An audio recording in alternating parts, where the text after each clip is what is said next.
சிவாய திருச்சிற்றம்பலம். இந்த ஆடியோவில் சித்தர்கள் யார், சித்தர்கள் என்று பெயர் வர காரணம் என்ன, இவை அனைத்தையும் பார்க்கலாம். முதலில் சித்தர் என்பதற்கு சித்து என்னும் சொல்லிற்கு அறிவு என்று பொருள். சித்தர்கள் தங்களை அறிவின் வடிவாக ஆக்கிக் கொண்டவர்கள். சித்து எனப்படும் அறிவின் உருவாகவே விளங்கியதால் சித்தர்கள் என்று பெயர் பெற்றுள்ளார்கள். சித்தர்கள் என்பவர்கள் பக்தி சிந்தனை மரபில் தனக்கு என்று ஒரு தனி இடத்தை பிடித்தவர்களாவர்.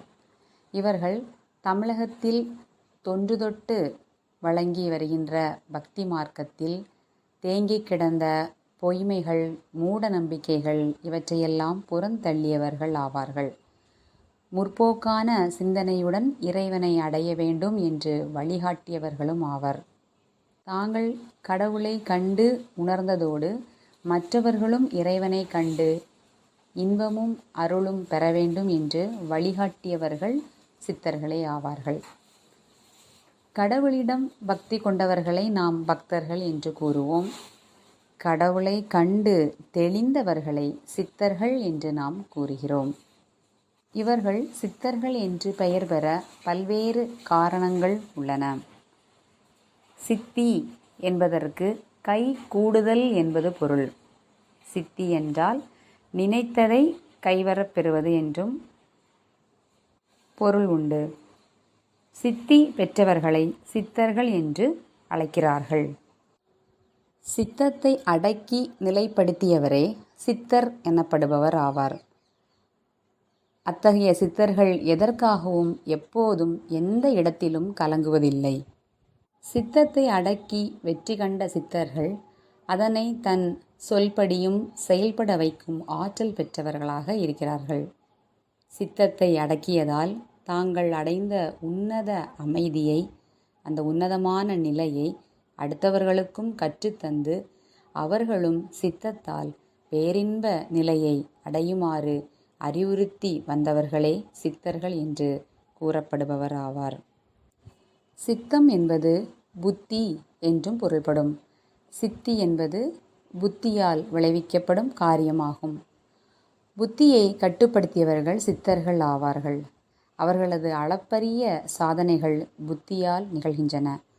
புத்தியும் மனமும் வெவ்வேறாயிருந்தாலும் சித்தத்தின் கூறுகளில் அவை ஒன்றாகவே கருதப்படுகிறது.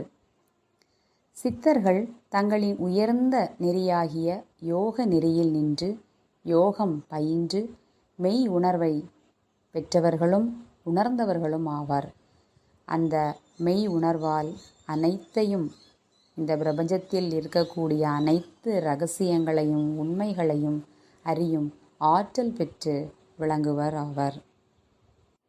சித்தர்கள் சித்தத்தில் சிந்தித்தவாறே உயிர்த்து கால் பிடித்து மூல கனலை எழுப்பி மணி மருந்து மந்திரங்கள் துணையால் மாறாத அமுது உண்டு நரை மூப்பு மரணமறியா நல் உடம்பு பெற்று வாழ்பவரே சித்தர்கள் ஆவார்கள்.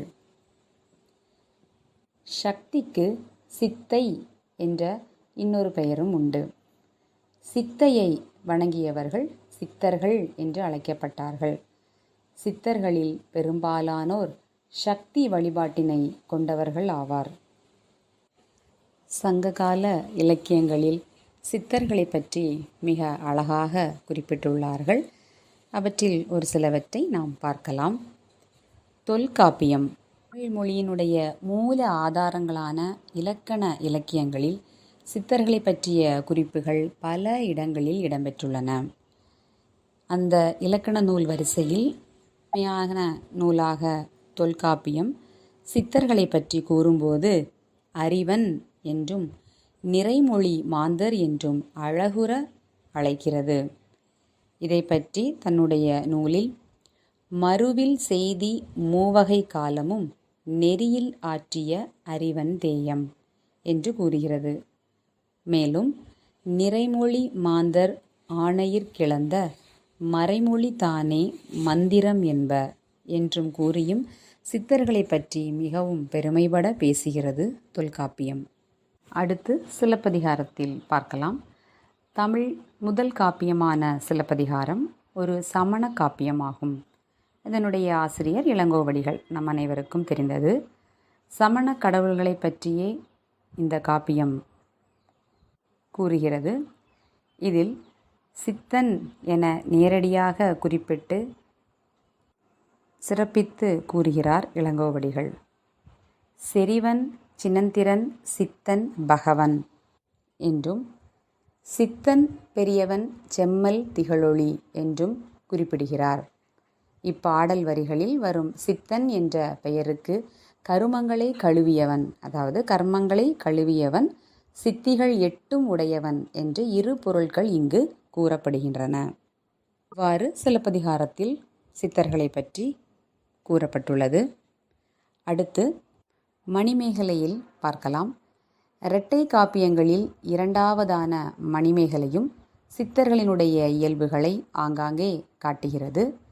இருத்தி என்னும் தமிழ் சொல்லுக்கு சித்தி என்று பொருள். மணிமேகலையிடம் அவளது எதிர்காலத்தை பற்றி கூறும்போது அளவற்ற சித்திகளுடன் புத்தபிரான் தோன்றுவார் என்று கூறுகிறது. மணிமேகலையை நோக்கி கூறும்போது அறவுயில் விரித்து ஆங்கு அளப்பு இல் இருத்தியொடு புத்த ஞாயிறு தோன்றும் காரும் என்று மணிமேகலையில் இவ்வாறு இந்த வரிகள் எடுத்துரைக்கிறது. அடுத்து திருவாசகத்தில் மாணிக்கவாசக பெருமானும் கூறுகிறார்.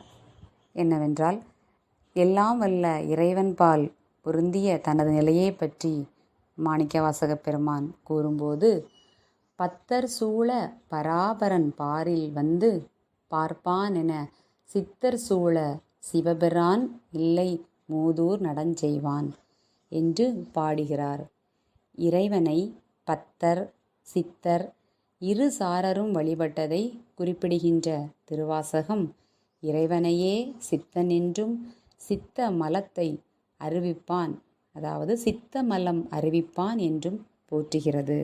இவ்வாறு சித்தர்களை பற்றி நாம் சங்ககால இலக்கியங்களில் குறிப்பிட்ட சில வாக்கியங்களை பார்த்தோம்.